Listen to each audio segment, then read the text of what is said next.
Past few months there's been an awful lot going on in regards to not only the small ships but also the capital ships, shall we say the big guns of the fleet for the UEE. That's the Idris, the Bengal and the Javelin. You've seen the Javelin in a disarray of state in the Homestead demo.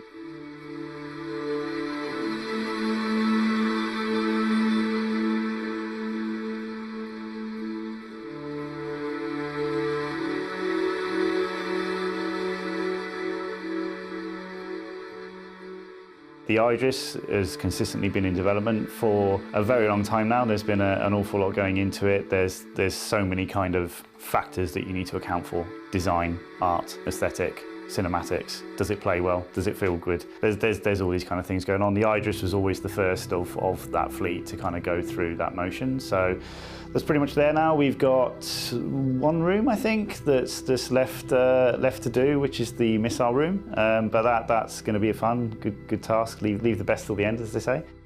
The history of the Idris, it really kind of started off as a much smaller ship. And as we kind of do very well in the UK, we make things bigger and bigger and bigger. During the development of Squadron, we kind of realised that really the ship wasn't going to be big enough to suit the needs of the story. There was so many more kind of spaces that we needed to get in there.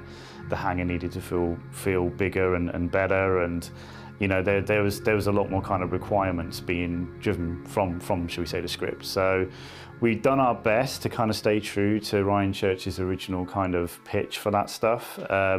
Obviously, when a ship gets kind of wider and wider and wider, it starts to look a bit tubbier and tubbier and tubbier. So we lengthened it as well to kind of bring the overall kind of, shall we say, the look of the ship back in tow. As mentioned, it's slightly more angular. It's slightly more angular to keep it efficient in the engine. And you know, as you can see, it's just exponentially grown. It's not going to grow anymore. The beautiful thing about the Idris is when you take the exterior shell away from the ship, it does genuinely look like an oil rig inside. It is so packed full of stuff. It's quite crazy. There's very little negative space. Every kind of square inch is used. So we've been as efficient as we can be. We've also kind of, you know, we tried to make, I've always kind of approached it in a way of, it needs to feel like a really nice space to walk around, and it should flow. You should never kind of walk into walls when you go through a doorway. You should always kind of, your golden rule is the pretzel design, as I call it. When you walk into a room, you should see your exit or your entrance within 60 degrees. That's your field of view. So there's all these kind of little things that we try to take into account. So when you're playing, you know, the big games like, you know, Battlefront and Call of Duty, you study the level design, they do that very well. So it's something that I've always tried to push forward as well. And also to try and bring in some kind of verticality where possible. So you'll notice there's a lot more steps up and down. You know, there's all these, and it is an absolute nightmare to performance capture with this stuff, but it does genuinely feel a little bit more alive than just this kind of flat plane. The Javelin was always in a good place. I was never going to sweat it. It was always going to kind of take care of itself as long as we kept the primary focus on the Idris, which is your home, should we say, during the story of Squadron. So, and then we've got the Bengal, which is the, should we say, well, it's the first ship you saw. Massive challenge, massive undertaking. It's not as black and white as going in and going, okay, we're going to make this big ship. It just doesn't work that way. You take into account budgets, fuel distance ratios. Can we load stuff efficiently to therefore squeeze more out of the engine? The exterior, the style of it kind of lends itself to this already. It's very kind of polygonal in form. So we've got a lot of planar surfaces that are easy to work with for the engine, and they're always going to light well.